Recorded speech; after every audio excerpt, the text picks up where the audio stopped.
vocês. Meu nome é professor Suzinho Luciano e esta é a tua casa de conhecimento. Quero mais uma vez convidar a vocês que estão aí em casa para partilharem, subscreverem e assinarem o nosso canal para juntos progredirmos, juntos crescermos e fazermos evoluir o nosso conhecimento a nível das nossas sociedades. Então, hoje vamos dar continuidade à nossa aula anterior, falando da célula procariótica e da célula eucariótica. Então, meus amigos, como eu dizia no vídeo anterior, para compreendermos essas células, esses tipos de célula, vamos falar de dois principais tipos de célula: a célula vegetal e a célula animal, ou célula procariótica e a célula eucariótica.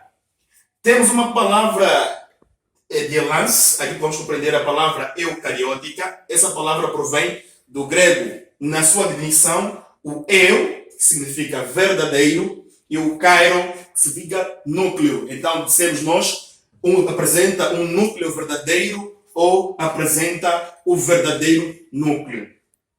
Dentro dessas duas palavras, temos a palavra eu, que significa verdadeiro, e temos o kairo, que é igual ao núcleo. Meus amigos, como eu dizia, esta é uma célula muito complexa. Então, no seu todo, podemos encontrar vários organismos. Todos os organismos pertencem a esses, com a exceção de dois domínios. Falamos do domínio Archaeo e domínio bactéria.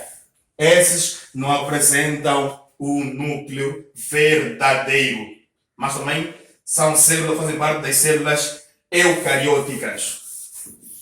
Indo mais além, quanto às suas estruturas, ou seja, quanto às suas características, nós podemos encontrar a presença, né, de um núcleo, de uma estrutura mais especializada. Ou seja, no seu todo, como nós falamos que nosso material de estudo aqui é o próprio núcleo, então vamos encontrar um núcleo já especializado, já individualizado. É esse núcleo que vai procurar gerir, que vai procurar suprir todas as necessidades desta mesma célula. Então, a presença principal, ou seja, a característica principal desta célula eucariótica é a presença de um citoesqueleto, ou aquilo que chamamos de suporte de locomoção, flagelo propriamente dito. Organismos, ou seja, estruturas especializadas em locomoção da própria célula. Então são esses flagelos. Vamos encontrar uma presença de citoesqueleto. Ok, partindo para as suas estruturas, nós dissemos que ela apresenta uma estrutura mais especializada, que é um núcleo. Essa aqui é responsável pelo seu armazenamento, é responsável pela sua replicação e transdução e controle do controle deste mesmo DNA. Ele vai controlar, vai replicar a mesma célula e o mesmo DNA, que nós chamamos do nosso material genético.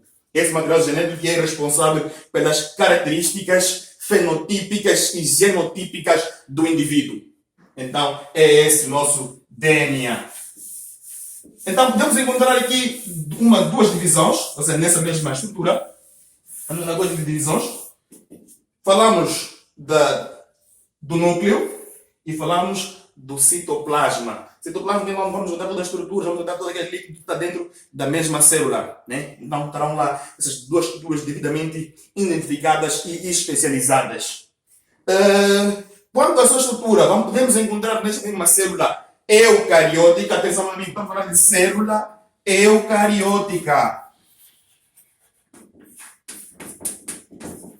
Então, vamos encontrar certas estruturas, tais como o complexo de Golgi, como carioteca, cromatina, núcleo. O próprio núcleo também está lá incluso. Temos a mitocôndria, temos o centríolo e temos a membrana plasmática, e podemos encontrar também os ribossomas, os lisossomas. Meus amigos, o português não difere. Temos vários manuais, várias literaturas brasileiras e portuguesas, outras que são escritas lisossomo ou ribossomo. Então, podemos fazer confusão nesses termos. Estamos a falar de ribossoma e lisossoma.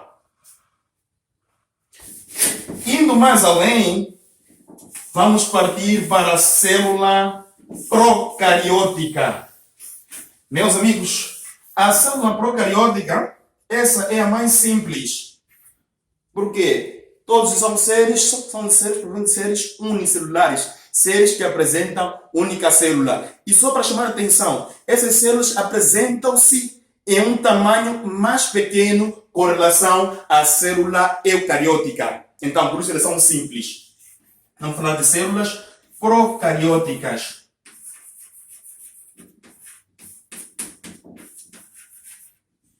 Então, como eu dizia, as células podem se diferenciar de acordo com a sua complexidade.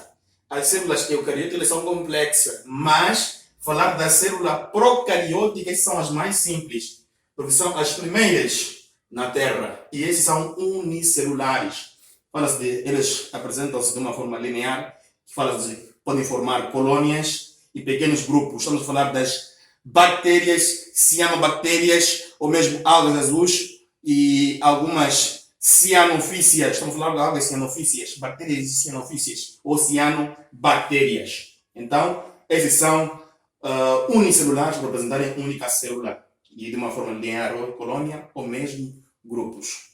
Falando de bactérias, algas azuis, falando de cianobactérias, entre outros organismos. Eles apresentam-se em pequenas quantidades, ou seja, quanto ao tamanho, eles são pequenos. Né? Por isso, eles são mais simples, apresentam pequenos tamanhos. E é constituído por um número limitado de organelos. Falamos de organelos ou organitos. Todos os órgãos que vão estar dentro da mesma célula, nós podemos chamar de organelos. Então, há uma nota. Esta não possui o DNA. Atenção, não possui o DNA porque são desprovidos de uma membrana nuclear. Então, esse material genético, este DNA, vai se encontrar disperso por toda a célula. Então, podemos encontrar um núcleo, encontramos nucleolos, vários nucleolos. E nesse aspecto, ele não apresenta membrana nuclear. E a sua principal característica, meus amigos, é a ausência da cariomembrana. Como já me referenciava, na membrana nuclear, o DNA está disperso no citoplasma. Todos esses seres, ou todas as células procarióticas, apresentam a mesma estrutura. Então, não vale a pena bater cabeça. Vocês já sabem.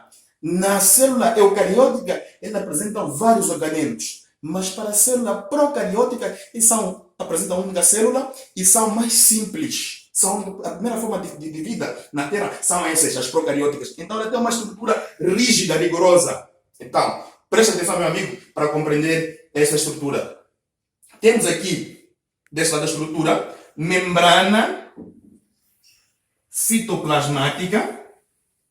Essa que vai facilitar a passagem de substâncias de um meio para o outro, do meio hipertônico para o meio hipotônico. Então, vai se encontrar essa membrana citoplasmática, vamos encontrar um nucleoide, vamos encontrar citoplasma, vamos encontrar a parede celular e vamos encontrar a cápsula. Cápsula também, essa é equiparada à parede celular, por ter uma estrutura também mucosa, por exemplo, uma estrutura mucosa, em algum momento ela vai proteger contra a desidratação, vai proteger contra agentes microbianos ou agentes infecciosos que vão procurar deturpar ou inibir o crescimento ou até matar a própria célula. Então, essa cápsula que vai fazer com que essa membrana, essa célula, esteja totalmente protegida.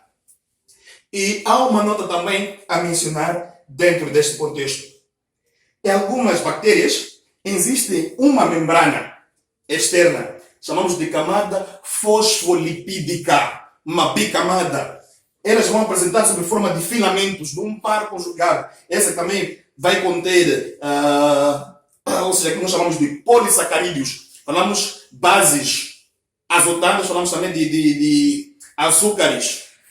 Então são estruturas proteicas para a mesma célula. Falamos de fosfolípidos e falamos dos polissacarídeos. Então, meu amigo, mais uma vez quero convidar você a procurar perceber. Primeiramente, falamos das bases citológicas da hereditariedade. Completamente compreendermos aquilo que nós chamamos de núcleo, como é que ele é feito, como é que ele é replicado na sua nutrição. É lá onde contém o seu material genético. desde já, e que o canal está aberto para questões de dúvidas, acréscimos, sugestões, talvez aquilo que esteja a indagar você como nosso ouvinte e você como nosso telespectador. Então, esta é a casa, esse é o espaço para você deixar ficar a tua inquietação. Então, venha comigo, eu sou o professor Suzinho, esta é a tua casa de conhecimento. Obrigado, até a próxima aula.